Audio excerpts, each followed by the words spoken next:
MaazịEzeoke, once more.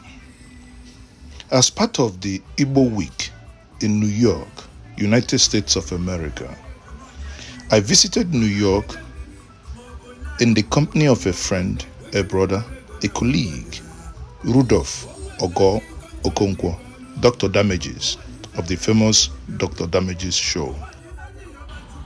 Over the weekend, there was a meeting of Igbo leaders in New York where I had the opportunity to speak to my brothers on one-on-one, heart-to-heart basis of my experiences in traveling around the Southeast and my personal view as to the happenings in the Southeast.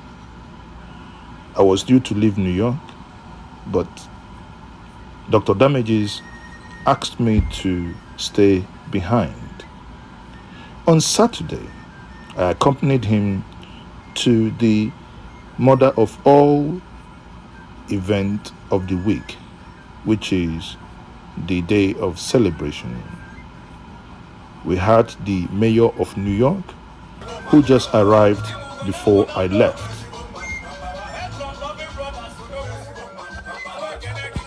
Everywhere I had gone to in the last couple of weeks, be it Germany, be it United Kingdom, in America, I had seen something that is consistent within the Igbo.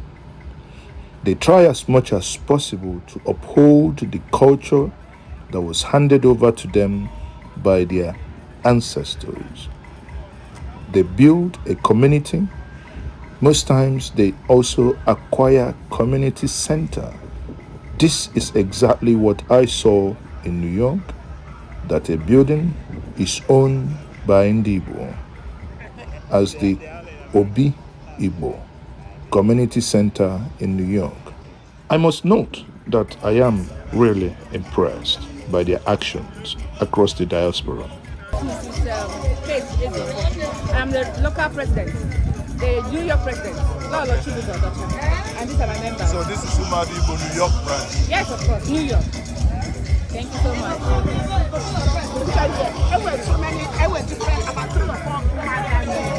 This is one.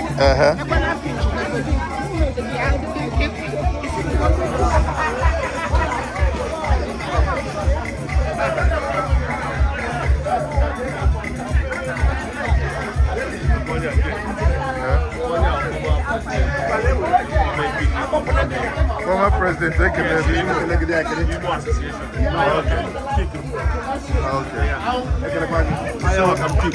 So you are the president of the Igbo Association in New York. New York. One of the PRO Igbo organization. Okay. Yes, so I picked him from here. Chief Richard Ukozo, Enyoha One Nalogiri. Okay. No. You're welcome.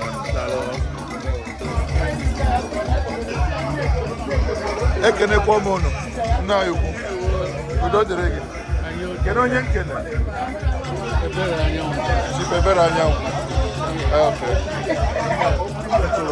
Ekene m na yuku Ndewo keno onye nkene asa Obrumike Duru. Okay. Igbo iso na ndị Igbo ji hibe na New York. Anyị shiwere mmiri na-abọ. Nna Igbo kedu onye nkene? Ị na-ekele Chief Wakwe. Okwu Ngozi 1 of Obofe. Chief Wakwe Anthony. Okay. Ndewo. Ka ekwunu ama m n'unu na-ekenekwa ndị njenje si Nigeria wee bịa. Anyị na-ekele ụnụ Nigeria. Nna Igbo ekelekwa m gị. Ya Maazị. Kedu onye nkene? Ugo Martin. Sa Ugo Martin. Okay. Ka eke obi dị unu na ihe a na-emebe taa? Very, very happy to come here and see Igbo joining together, enjoying ourselves here in diaspora. Okay. Ka ekwe onye nkene? Chief Jack Okay. So, kedu onye nkene gwara nna ya? Chukwuma Akojo. Okay. Ke position ị nwekwa na ihe a na-eme ebe a? was observer. I wouldn't the organization. Yes, all founders. Most of the founders of Igbo organization. Okay. So, and all during our board, he's the secretary of the board during that time. Okay. Well, now, Udo? Thank you. Let me see. In my head, it has. Akara. In my head,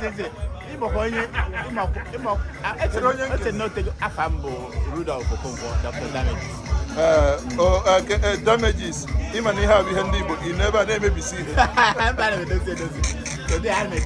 Okay, Tata, even Dr. Mezisis. I greet you, brother.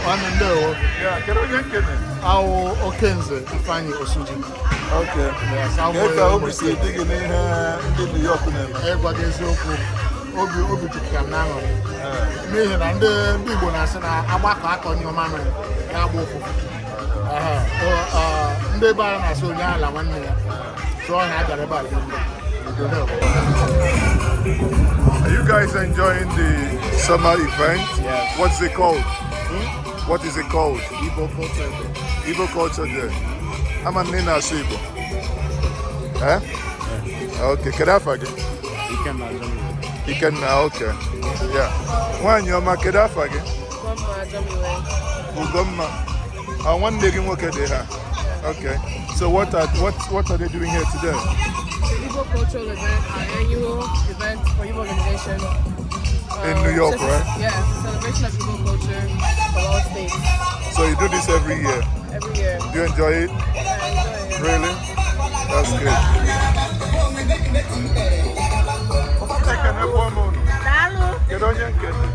Oh, Mrs. Weke. From Enugu. From Enugu? Yes. I'm a new name and I can't come. You need one hand and here. That's right, on a hand. Gloria. Gloria.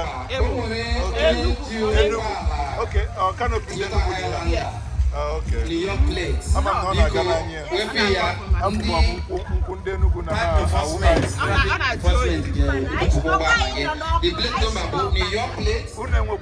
Abacha. I was okay, man, I'm going to go. So bad, you're going to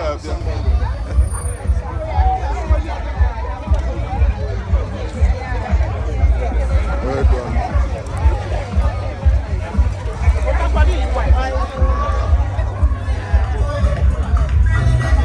Onye ka nkene good day, ma. Ka etepụrụ ndị dị ha. Igbo Nurses Association. Oh, ndị niile n'ebe a nọọsị. Ọ dịkwa ka mmeje ka ngụọ nọọsị.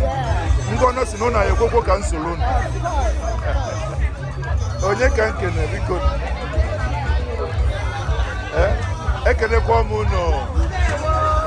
Ụmụ nwaanyị niile ori ihe nọ. Anyị nwabụ na ebe anyị nwee ndị nọọsụ ebe a na onwe ka o si edozi mmadụ. Unu amakacha. Abụkwa na ọnụ m unu edobelu m ofu akwa ka nsogbu unu ma arapa. Unu amakacha.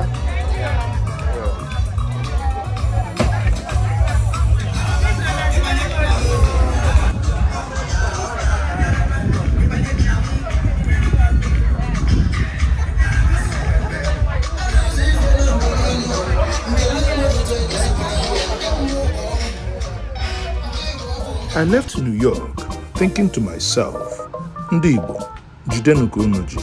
Onye asị ya jide ka o ji ya ma na ọ na-eme ọfụma. Just like Agama lizard that fell from the Iroko tree. Pat yourself at the back. You are doing well.